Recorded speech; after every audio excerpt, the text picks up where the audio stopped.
Hi, everyone, and welcome back to the AI Interconnect podcast. I'm your host, Lauren. This show is about how founders, operators, and technologists are using automation, AI, and smarter systems to solve real business problems. We keep it real. No flush, no pitching, just deep insight from the people building what's next.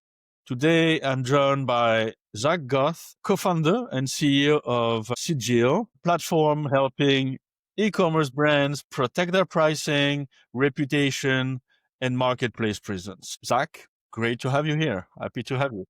Thank you, Lauren. I appreciate it. Great to be here. That was a great kind of intro and setup to what we do. So thank you so much. And I say Sigil correctly, I guess. Yeah, you did great. Absolutely. Your English is much better than how I could speak any French. So you're doing great. Oh, well, okay. I don't know if I take it as a compliment. Yeah. Okay. No, I'm very, very happy to have you and have this conversation and a friendly conversation. Me too.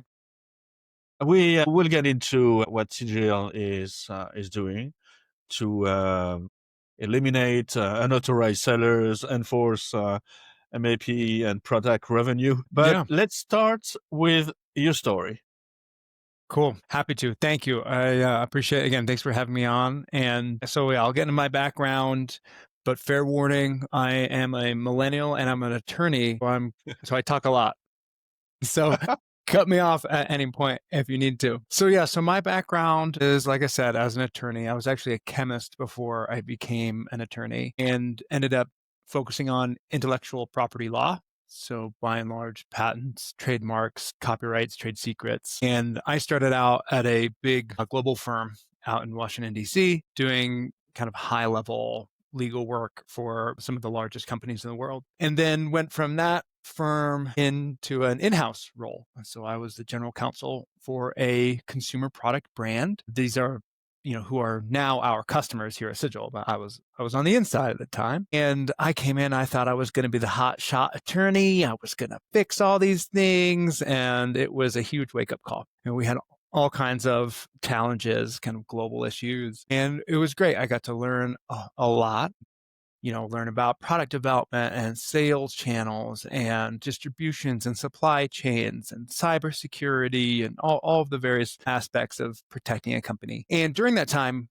we had problems with, diversion and gray markets and parallel imports and, counterfeit issues, all the things you can think of. And I was very fortunate. I got taken under the wing of a longtime brand enforcer. He had been working for Fortune 500 brands for a long time. He was getting ready to retire and he said, "All right, Zac, I'm going to show you how this whole world works." And so we did, you name it. We did raids on factories in China. We were embedded with German police. We fought lawsuits all over the world. All the things in the area of what it takes to protect a modern global brand. And during that time, when we had issues on Amazon or on Walmart, I was very fortunate. I knew attorneys there from my time at the big law firm. And so I could reach out to them directly. And when we had, unauthorized sellers or counterfeits or hijackers, we could do the normal process, but then I could reach out to my connections and say, "Hey, what else can we do? How can we fix this?" And there are a lot of really good people at those organizations who are trying to do the right thing. And, they kind of showed me what they could do, what their limits were. I got to learn a lot of their processes at the time. And I became a beta test attorney for Amazon and helped develop some of the programs that are now part of their brand registry program, things like that. So I learned a lot about how to manage this issue. I ended up leaving that company and it was all very amicable. They are still good friends of mine, but I set up my own legal practice. And in my practice, I was doing all of these things we were talking about, but really focusing more and more on addressing these problems on Amazon and on Walmart. This was years and years ago, and the problem wasn't as big as it is today. And so it was, easier at the time. I could do it kind of manually just on my laptop. But eventually, it has just grown. And, one of my brands said to me, "Hey, Zac, this is great, but we need to find a better way." One of them said, "I just want to click a button and see this disappear." And I thought, that would be cool. That would be a great thing. So I took a week off and did some research, and turns out there is a way that you could do this. It's vastly outside my competency as an attorney. And so I reached out and decided to start Sigil and found some co-founders, and we raised some funding, and we are off to the races here. So I am still a practicing attorney. I have my law firm. I have a wonderful partner at my law firm who manages most of the day to day, but I'm still somewhat involved in my law firm a little bit. But my full-time focus is on Sigil, and our sort of mission that we're trying to accomplish here is just to make e-commerce honest. So we try to find all these fraudulent sellers and take them down so that people can trust what they're buying online. That's sort of our goal. I love it. It's wonderful. Then, I mean, you're doing a lot of things. Okay. Wow. It's not confusing at all, but bravo. Thank you. Okay, then basically, I like to question. Most of funders start their business with an incident or a pain point that they found, and they found a gap in the market. That's not exactly your case. Well, and maybe actually, if you don't mind me cutting you off there, Lauren, yeah, Please. that was a big part of our problem. When I was an in-house general counsel, I saw firsthand how the problem of these sellers gets out of control and really disrupts the company. So, like, to give a little bit of specific to it, modern commerce today is not a simple sort of you sell in one place at one price and another place at another price. Everything now is interrelated, especially with AI. It's actually exaggerating the issue. So prices that you have for your products in one place or on a social media stream, or in a different country now impact your prices anywhere, or your brick and mortar stores, et cetera. So when I was in-house, this was a massive problem that we had. And I remember, we tried all of the things to try to address this. So we had an Excel file we built it had like 900 different listings of people selling products. And we had, we hired interns or earlier stage employees, and their whole job was like try to comb through and find these things. We worked with various technology services at the time. And what everybody was doing was basically just sending cease and desist letters. But I can send cease and desist letters, right? That doesn't help me. So it very much was one of the things that I learned working with the marketplace is, there are actually other levers you can pull here. And, at Sigil, we take this sort of full, we call it the waterfall enforcement approach, which, has multiple steps. You layer on multiple enforcement tactics in order to improve your results. And that was not available to us. To me as a inside general counsel until we invented it here at Sigil, basically. So I resonate with your story, Yep. Lauren, about founders finding that pain point. Yeah. No, that's great. You see, it's half of a question. Yeah. Okay, wonderful. Give us a quick overview. What is Sigil and who is build it for?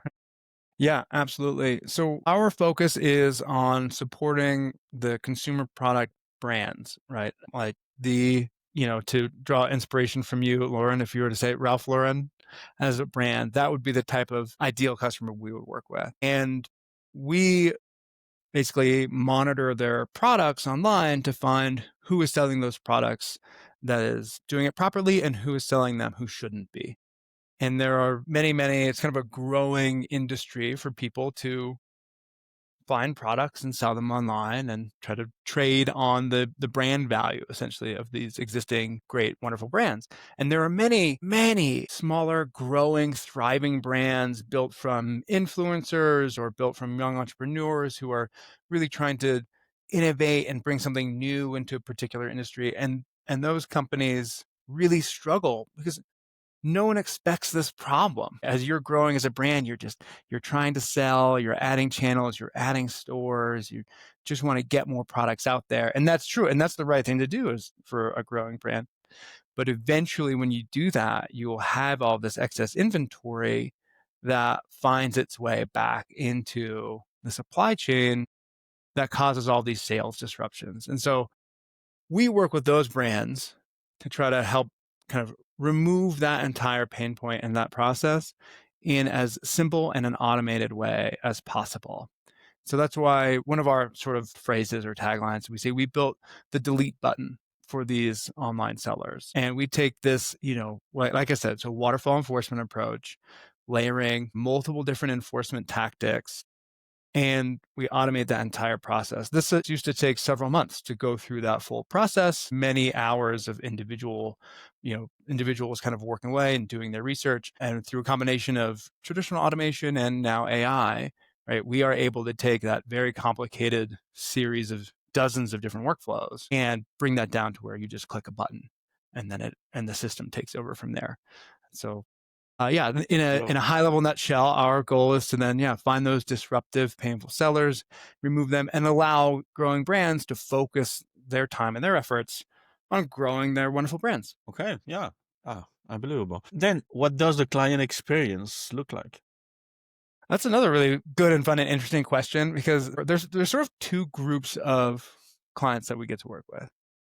One group is people who had no idea this problem existed and they just ran into it. And the other group is people who have been battling this for years, right? So those experiences are very different. For the folks who had never known that this was a problem, it's a lot of like relief to say, oh, I didn't realize this. There's this great solution here. All I have to do is click a button. Cool. These brands are all so overworked, right? Everyone's stretched thin. Everyone's trying to, you've got to run a brand these days involves many different operations that you have to do. So to be able to like set this aside and free up that mental bandwidth, it's a lot of like, oh, this is great. I don't have to worry about this. And part of that comes from the fact that I am an attorney. We've built the system to be strictly legally compliant, right? They can trust that we've vetted it. We have indemnifications, et cetera, right? So some of the other practitioners in the space don't have that type of background. So, we're able to really bring a lot of peace to our brands for that. Then there's the other set of clients who are like, I hate these sellers, right? I've been battling this seller for years.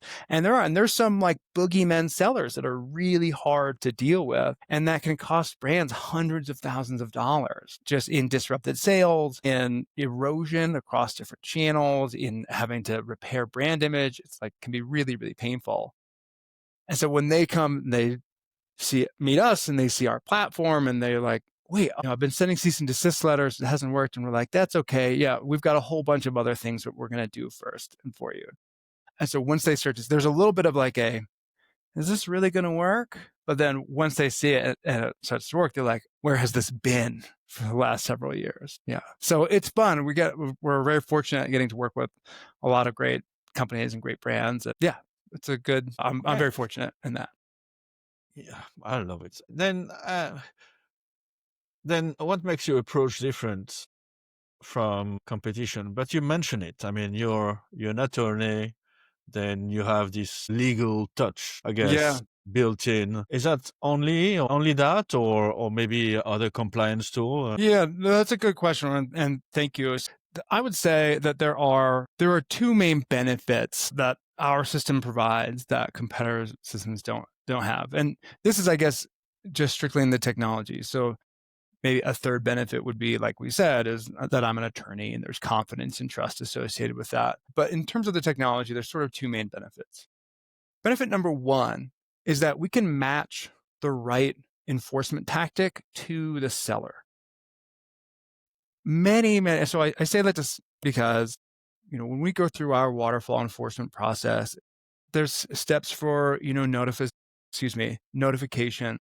There's steps for investigation. There's steps for the marketplace enforcements. There's escalation steps, right? There's also, the legal aspect. There's the cease and desist letters and escalations we can go do there. But we have this multi-step approach.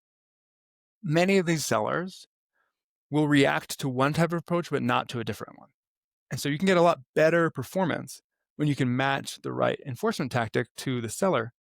So to give you an example, sending a cease and desist letter. If you send a cease and desist letter, some people will get scared and they'll be like, oh no, I don't want any legal trouble.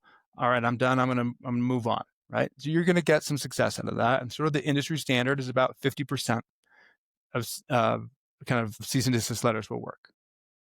But for many people, for many companies who are running a reasonable operation, if they receive a cease and desist letter, the rational thing to do is for them to go get an attorney, share that cease and desist letter with the attorney, and then that attorney responds with her own letter. So in that situation, the cease and desist letter is not effective in removing that seller. And in fact, you've made that seller less likely to cooperate because now you have two different attorneys discussing it, and you've increased the cost for everybody. So that's a very unfortunate and inefficient result when you try to do the one technique every time. And it's very common because, like I said, like you're a very rational person, Lauren. If you received a cease and desist letter, what's one of the first things that you would go do? You'd probably maybe stop. Yeah, right. Or talk to a lawyer, right? And be like, let me make sure I understand this, right? And so that's just an example. Say matching the right enforcement tactic to the right seller is a lot better. And what we see is many of these sellers, if you send them a notice and an explanation without putting a lawyer behind it, then they will respond to it and they'll be a lot more cooperative or collaborative. So that's sort of benefit one, matching the right tactic. Benefit two is showing the momentum of enforcement. So when you send a cease and desist letter, you don't have anywhere to go after that. You send your letter, they either comply or they don't. And then unless you file a lawsuit, which almost nobody files lawsuits afterwards, then you're done. So now that seller has just learned, hey, if I ignore this, nothing happens to me and that can go away. And so they continue to ignore cease and desist letters. Conversely, with our method, our waterfall enforcement, you see this momentum of escalation. It starts with a polite outreach, and then there's an investigation, then there's a complaint into the marketplace. By the time we get through escalations and into the legal aspect of it, they have seen that our brand has consistently and increased its enforcement and investment over time against them. So they see, okay, I can't just ignore this. It's getting worse. And so they have a much higher likelihood to respond. So the result is that our overall enforcement rates end up being much higher than any of the other sort of industry approaches to it. And all of that is really only capable now that we have AI, that we can automate so many of these processes. It's faster. Okay. Yeah. Okay. And what about the marketplace? Let's talk about this dynamic marketplace dynamic. What makes platform like Amazon or Walmart so tricky for brand trying to maintain control? That's a great question. And I'll provide some context here based on different territorial laws, because that's a large part of this is the differences in how different regions and territories handle the legal aspects here. So in the United States specifically, there is a baseline legal position, which is that the marketplace is neutral. And so the Amazon platform, the Walmart platform, right, they are neutral. Anybody can put their products up there, and they rely on reporting from the rest of the community to report when there's fraud or errors or scams or problems there. There is not like a legal requirement in the United States for those marketplaces to actively go on and prevent that fraud. Now, that was the legal baseline, and versions of that have changed over time. And so there are some expectations around stopping counterfeits. So Amazon's very good at stopping counterfeits. That's, one of the things we see in the United States on Amazon is very few counterfeits compared to many of the international marketplaces. There's a lot more counterfeit activity. Those systems have not caught up to the level of Amazon for flagging and preventing those. But that's different. Counterfeit products are different from fraudulently listed products, right? Some sellers lie, and that's a lot harder for a marketplace like Amazon or Walmart to detect, right? So they don't necessarily have the ability to inspect every product or to go and verify every statement. I mean, the sheer volume of activity that's happening on Amazon and Walmart servers every day, right, is mind-blowing. And so that's why it ends up being like very difficult for these systems, these platforms, to try to stop and police it on the front end. Not that they don't want to. I mean, everybody ideally would have an honest marketplace. I think everyone understands that, but it's it's very difficult to do at scale. And one of the things to give some credit here too is about 25% of the kind of intellectual property reports that come into Amazon are fake, right? So they are also getting, you know, bombarded with so many complaints and things, and they're trying to sort it out of what's right and what isn't. And so as a result, and they've been training machine learning and AI on this, but there's just a lot of inaccuracy that has happened there. So people are working hard on the problem, but the problem is it's just big and messy and complex. And so there's not an easy solution to it. So that's a big piece of it. The other piece that maybe more cynical members of the audience will appreciate is that Amazon and Walmart still make money off of all of those sales. And so finding the incentive to go and attack a very difficult problem and to lose money doing it, it's hard to get there. Makes sense.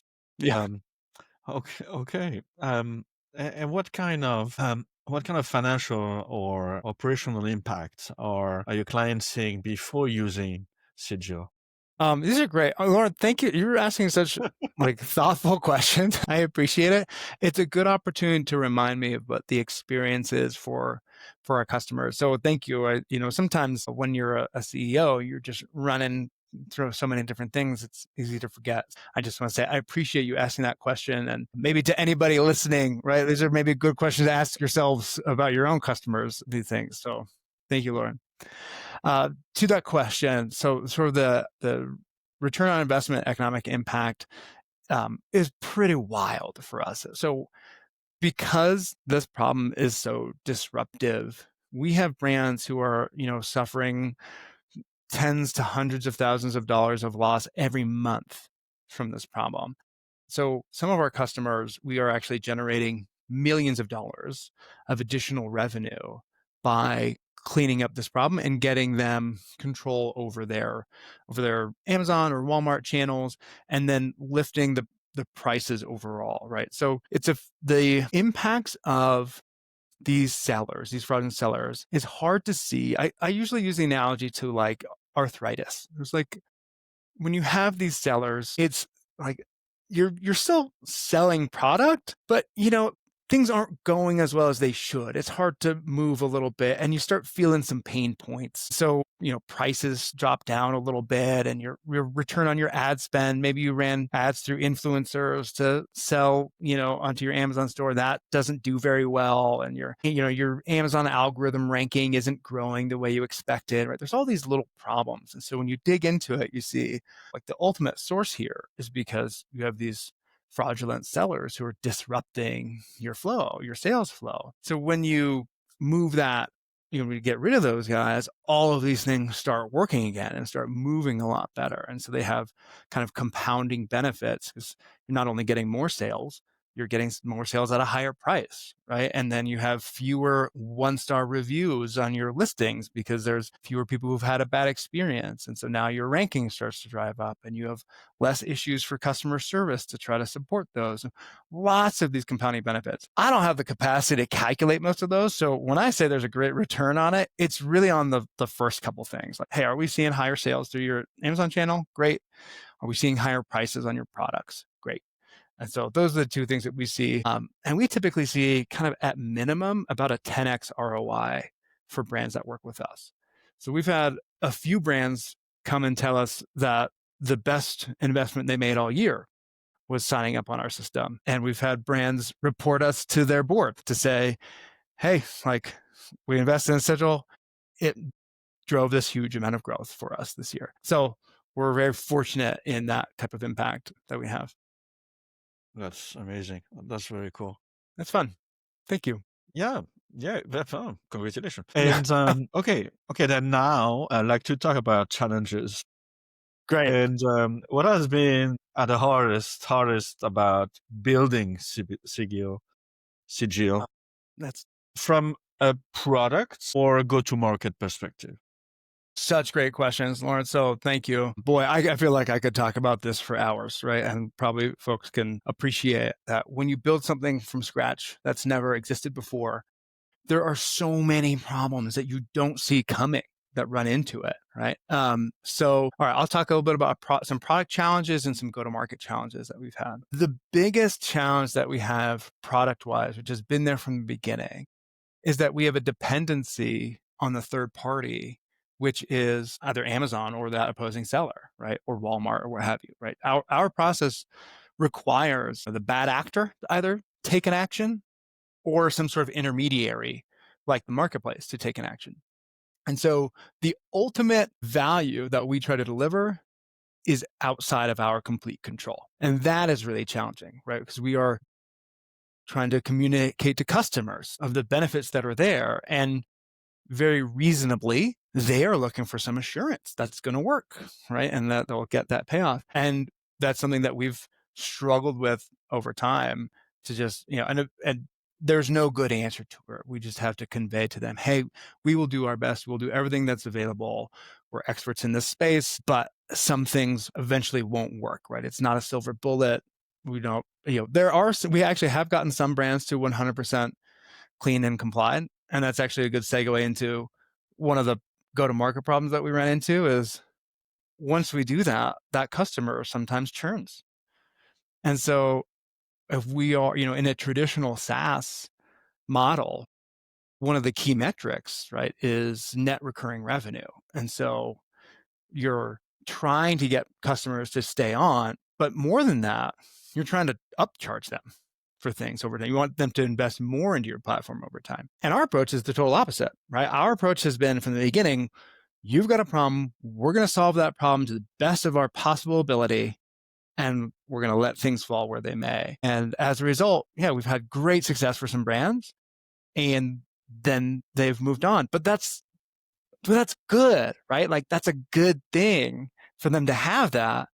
And that's been a challenge. So, and uniquely, I think in my role as the CEO, where I get the opportunity to speak to our board and to our investors and convey to them how we're going and growing the company. I also get to talk to the team, right? And talk about our core values. And our core values are very much drivers in how we run our day to day. And core value number 2 for us is the customer. And we talk about we care about our customers and we will do unconventional things to help our customers. And so this is one of those things where it's all right, I get it. We're going to lose this account, but we're going to help them. And that's the right thing. And we hope that means that they'll tell us or tell other people about us, right? And then it comes back. But, we don't really know. Those are two, kind of briefly sum up that long-winded answer. And again, I can give you many, many more examples of things, but those are two examples that come to mind where on the product build side, this third-party dependency has always been very challenging. And then I guess this is more of a business model answer, not a go-to-market answer, but the go-to-market or the business model challenge has been kind of tackling net recurring revenue. I can also speak to challenges around go-to-market if you'd like to get into that. Yeah. Yeah, for sure. Yeah, please. Great. Yeah, because this might be relevant, to folks who are listening to it. Solving that issue of building out your kind of scaling out your sales process has been so strange over the last couple of years, right?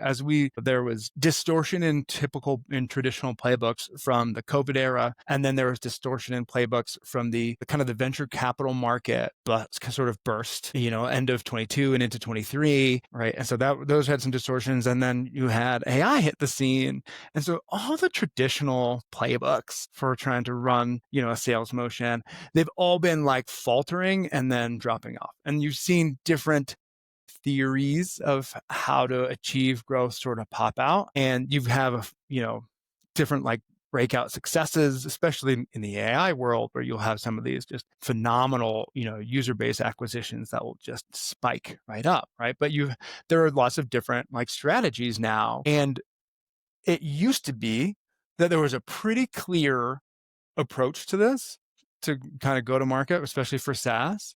And then now everything's whoa, let's try to figure this out. So for context there, right, the traditional way of sort of the Salesforce model, and you hire SDRs who specialize in getting appointments. You hire account executives who specialize in closing deals. And it's like one for one. You hire another sales team member and you increase your sales a little bit. And that was just the math. And so you had a certain number of SDRs to support a certain number of account executives, and that was the growth. And so that's what we tried to start. And we hired a couple of hired a couple of SDRs to build for it. And that system did not work for us. And it was too expensive and it was too slow and it was hard to train people into the nuance of what we're dealing with. And we had to convince customers around this third-party dependency issue that we had, right? So that process and approach didn't work. So then we went to using more like word of mouth type of growth interaction and just talking to people and talking to customers. And that has always been like a tried and true method for us, is go and meet the customers in person. Go to where they are, talk to them, build these relationships, and it's slow going, but it keeps that momentum now. And so now, we've been meeting with clients for a couple years, and there's, history, and so when they run into their issue or when their contract with a competitive vendor comes up, now we're in the running, right? Whereas that wasn't true before. So that's sort of been like a steady thing. And there's sort of, with how much AI there is out there, like human connections are just even more valuable to do it that way. And there are some really interesting studies coming out of another, SaaStr, I think is the organization. And they had shown that not only is close rate higher when you meet in person, but actually contract value goes up when you meet in person. And so there's lots of good, so we've had to focus on that. But how do you scale that? And fortunately, my sales director is incredibly talented and very experienced and knows how to leverage a lot of those personal relationships. But trying to scale that is really difficult because it's personal relationships. So now we're moving into trying to understand, okay, what are the different ways to drive traffic, get attention? And so we've had to change our products. Actually, or probably around the time this episode releases, we have a new version of our product, which is a kind of a self-serve. People can go and they can sign on themselves and start to see the data and get a free trial.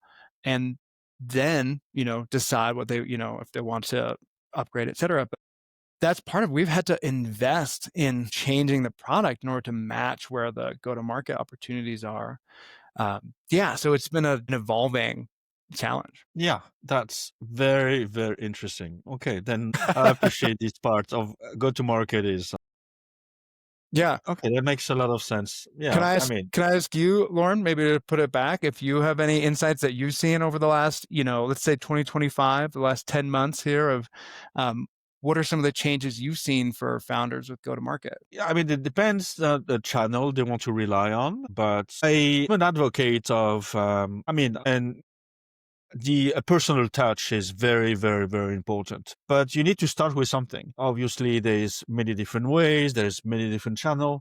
I'm an advocate for email outreach. And basically, all these founders that I'm talking to all use email outreach at one point, or maybe not the correct way. And it's always very, very interesting to go deeper into this discussion. That's an opinion. And then obviously there's a structure to maintain, and as soon as the contact is made, try to make it human, obviously. Yeah. But at the beginning, AI can help on this email outreach automation and infrastructure we put together. Yeah. But that's a great. This is I think that's a great point. I'm sorry to speak over you there, Lauren. Two good things that you called out there that I liked. One was just, you have to do something, right? Don't let the paralysis of different options slow you down, right? Like you've got to start where, so like you got to do something for sure. So I echo that's a really good point. And then two, great call out on email, right? So we use it heavily, and we have a few different experiments running right now with how to try to leverage it and find that piece to it that's going to work. But the just the volume capacity now with new technologies is really valuable. And I think if we can find that right way to create that connection, that doesn't feel like it's just a robotic or a spam, et cetera, right? And we're trying to utilize a lot of data to drive that approach. But I think there's a lot of power in using that and having the right type of email strategy. Anyway, yeah, good call No, out. no, very good point. I mean, this is something I appreciate a lot. I mean, this is something I'm very too into it. How do you think I find you? Yeah, that's a great point. And Yeah, and what about the other 95 guests on my podcast? right.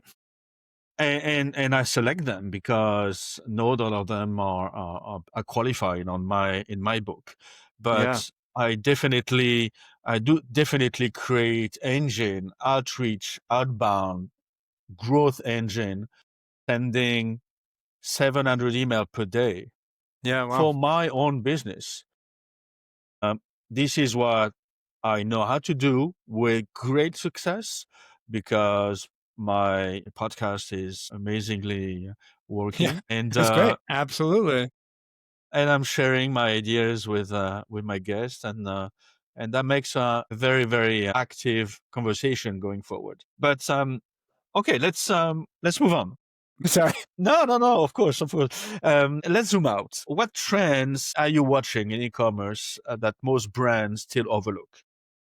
Boy, so I am very focused in on watching AI's impact into e-commerce. And I think that the speed of change that's happening with AI technology is just remarkable. And I sort of mentioned earlier, a lot of these brands do not have bandwidth or capacity, right, to go and try. They're trying to just figure out the basics for a lot of this stuff, right? I mean, trying to deal with tariff changes that are happening, right, or just like any number of things. So I would say there's just a lot of new tools out there for doing the type of AI-based automation that a lot of e-commerce brands or multi-channel brands can and should be looking at, and that can drive a lot of value or efficiencies. But I guess that would be one. And the other piece I think is really interesting is this rise of agentic like commerce is what it's being called. But this idea that you can go to Perplexity or you can go to ChatGPT and you can ask it, to find a particular product, and then it can go ahead and proceed to run the purchase and ship it to your house or what have you without you having to touch it. And so that whole field of technological innovation, I think, is coming fast. And I don't think a lot of people are paying enough attention to it. Yeah, no, definitely, definitely. Okay, then I like all this. Where do you want Sigil to be in 12 to 18 months from now? That's a really fun question. So, as you know, right, our mission is to try to make e-commerce honest. And so we really care about trying to have as big an impact on the, quality of e-commerce as we can. So certainly from a perspective of our existing business and operation, we would like to be working with, many, many, many hundreds of the, great brands and just helping them maintain their operations and drive their value there. But that's kind of a small piece. Like I said, we're looking a lot at this AI and how that changes things. And when you have agentic systems making purchases, one of the big problems there is the humans are bad at finding counterfeits. The agentic systems have like no hope of detecting for some of it unless you really, really build in like specific systems to catch and find that. And so I guess maybe the way I should say that is the current systems for agentic commerce have no capacity right now to identify and weed out a lot of the fraudulent sellers or the counterfeit sellers. But we have all that data. We have a ton of that data. And so one thing that we are exploring is, okay, well, how do we help people and help protect consumer by taking what we know and we learn working with all these great brands and bringing that out into more of these agentic systems and ensuring that people are really getting like I hear this all the time of people like, oh, I searched for whatever thing on ChatGPT, and it gave me 5 options, and one of them was half price off everyone else, right? And then you go to buy it, and I'm like, well, maybe don't buy that one. Take out the high and the low, and like let's look at your middle options. Or I don't know, So that's what we're excited to explore is sort of not just bringing out more of what we do now to brands, because there's a lot of benefit and value we can bring, but thinking how we can really help consumers even more broadly as technology changes. What's your, then again, maybe you answered, what's your longer term vision? Are you building a niche tool or a broader trust infrastructure for e-commerce? Yeah, we're definitely aiming to build this into being, as I love how you've just phrased it, is that trust infrastructure for e-commerce. We sometimes call it like an authentication layer, but yeah, that's what we want to see, is that every product for every brand that's being sold and sourced from either a human or a computer is something that is trustworthy, right? We want every person on the planet to trust the products that they buy and the people that they buy them from, right? There are so many people who are getting these products and they are bringing them to their families, right? Or they're into their homes or into their bodies. Like, this matters, to make sure you're getting the right and trustworthy products. And it's something that hasn't been intentionally constructed as we've been growing the ability to spread commerce throughout the world. So that's definitely the direction that we would like to go. Okay, that's great. Okay. You're deep in tech meets e-commerce space. Yes. What advice would you give to early stage founder building a vertical SaaS or compliance automation? I don't know that I'm qualified to give advice to anybody, but I will certainly Of share, course. answer the question. I think the biggest advice, I did a social media post on this earlier. The biggest advice I would say is just don't stop. Especially in the early days, in the early stages, you will hit so many problems and so many barriers, and you've got to solve it, right? I mean, if it were easy, then someone else would be doing it already. Like, the fact that it's hard, the fact that you hit problems, that is your competitive moat. That's why there's not someone else there chasing you. And as you solve it and solve it faster than others, then you get further and further ahead of your would-be competitors, right? So you got to keep going, right? If you've got that thing and you believe in it, you've got to keep going. An important caveat to that is maybe make sure the thing that you're building has like a viable market and profitable unit economics. There are some challenges there, and I benefit a great deal from having a coach, a CEO coach. I have a wonderful board. I have advisors at the company. I've surrounded myself with a lot of guidance. So once you know that you're working on a good, valuable problem, best advice I could give is just do not give up. Wonderful. I love it. Yeah, definitely. You're right. And what brand do you think is crushing marketplace control right now?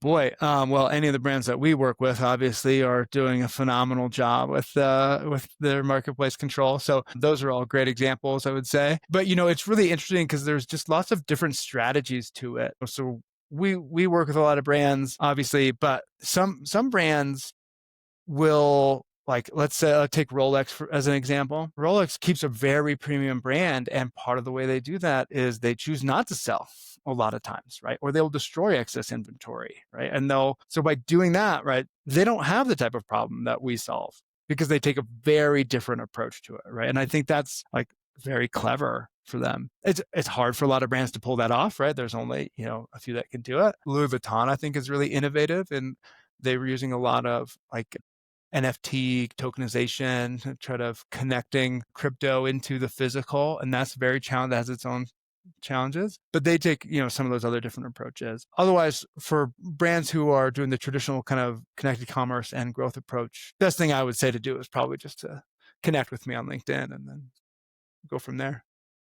Exactly. Of course. So my next question. That's right. What's one thing you used to believe about growth that you have changed your mind on? Ooh, what an interesting question. I'm trying to think of some different examples. So obviously I gave the story We can earlier pass. about how how we tried the SDR approach and that didn't work. But what's going on in my mind right now, and I don't know where this is going to land, is that the idea of marketing and when to do marketing versus when to do traditional sales And I think we approached it historically focusing on the traditional sales process and then have not really invested heavily in marketing. But now we're going in and exploring and experimenting with marketing. So, one thing I'm excited to learn about this process is hey, maybe in the way that the modern system works, maybe marketing should come first. Maybe it is more about attention than it is about the conversion rate. But I don't know that yet. And so I'm excited to sort of evaluate that. Yeah. And we can talk about another 3 or 4 hours about this. Yeah, for sure. This is fun. Thank you, Lauren. Okay, here's my question, Jack.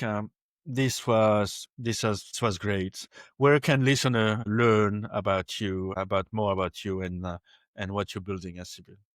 Well, thank you. I appreciate it, Lauren. This has been a blast. So connecting with me on LinkedIn is probably the easiest and the fastest space there. And so I'm present on LinkedIn. Otherwise, if you want to reach out through Sigil, you can always email me. And I'll give it my email is Zac, it's just ZAC, and then at sigilprotects.com. That's SIGILPROTECTS. So either email or LinkedIn would be great. And if there are any brands out there who have questions about this space or want to try it out, I would say connect with me. Go try a free trial. You'll be able to see kind of your data that we've got on our platform. And then if you'd like a discount for getting started or really to kind of see how that investment goes, then to reach out and let me know. Mention Lauren and the podcast, and then I'll be happy to help you out. Yeah, this was great. Thank you so much for joining me and taking the time, full of insight, and I really enjoyed. And let's do it in a year from now, That'd be and great. see what we learn. Thank you. Thank you so much, Thank Lauren. you, I Zach. appreciate it.